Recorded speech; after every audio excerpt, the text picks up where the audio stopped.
Alors, ça commence à gueuler sévère hein, chez McLaren par rapport à Palou là. Alors Palou devait être à Singapour hein, le week-end dernier. Bon, il n'était pas là, forcément. Le divorce est entamé. Il apparaît de plus en plus clairement combien d'argent l'écurie du champion IndyCar veut en retour. Il s'agira de plusieurs dizaines de millions de dommages et intérêts que McLaren s'attend à subir grâce à Palou. Une somme que l'Espagnol devra donc verser si ça dépend de l'équipe de Zak Brown.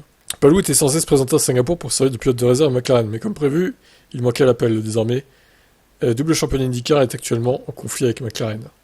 Palou reste plutôt dans l'écurie Ganassi. Ça signifie qu'il ne veut pas courir pour McLaren IndyCar et qu'il a renoncé à un rôle de réserviste au sein de l'écurie britannique de F1. Il joue un jeu risqué quand même, Palou là. Bon, c'est un peu long l'article pour une fois sur ce site, c'est long. On va quand même le lire, ça va être intéressant. Même si McLaren prétendra sans doute le contraire dans la haute voie, l'absence de Palou à Singapour a été une victoire. Par conséquent, l'équipe risque à nouveau d'être beaucoup plus forte dans la bataille juridique qui est maintenant éclatée. Récemment, Palou a déjà été traduit en justice à Londres pour rupture de contrat. Ces documents sont désormais publics et ils montrent que Palou a signé un engagement le 1er octobre 2022 pour courir chez McLaren pendant 3 saisons à partir de l'année prochaine. Ce contrat faisait suite à un accord antérieur pour le pilote d'essai et de réserve de l'équipe de F1 dès le Grand Prix de Singapour. McLaren rapporte dans les documents déposés auprès du tribunal qu'elle demande 200 000 livres sterling de dommages et intérêts.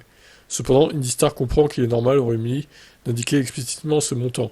Cela n'implique en aucun cas qu'il s'agirait finalement de la somme réclamée.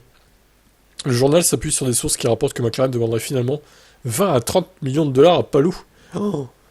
Ah bah 200 000 il les paiera facile, mais alors 20 à 30 c'est plus dur déjà. Hein.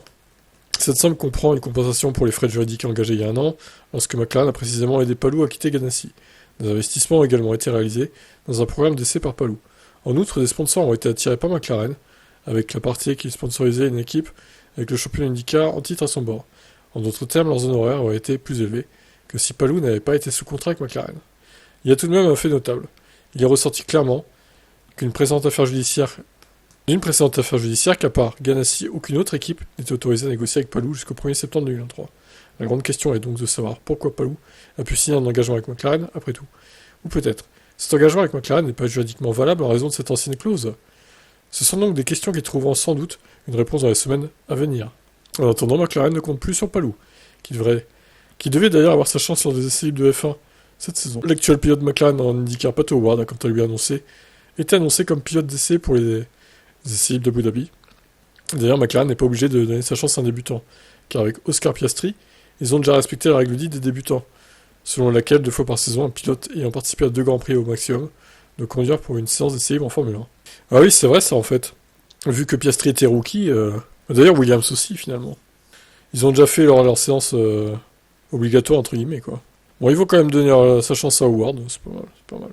Alors Howard a sa chance car cela lui rapportera des points pour se qualifier pour une super licence. McLaren a depuis demandé une licence pour lui, mais les règles ne sont pas claires. En raison des ajustements de temps du Covid, on ne sait pas si Howard a suffisamment de points pour obtenir sa super licence maintenant. Ah bah effectivement, il serait intéressant de savoir, du coup. Bon, ça rappelle un peu le cas Piastri Alpine, hein, tout ça. Hein. Avec McLaren qui était dans l'histoire aussi. Mais cette fois, c'est McLaren qui se fait victimiser, là. C'est pas Alpine. Donc, ouais, comme quoi, l'arroseur arrosé. Hein.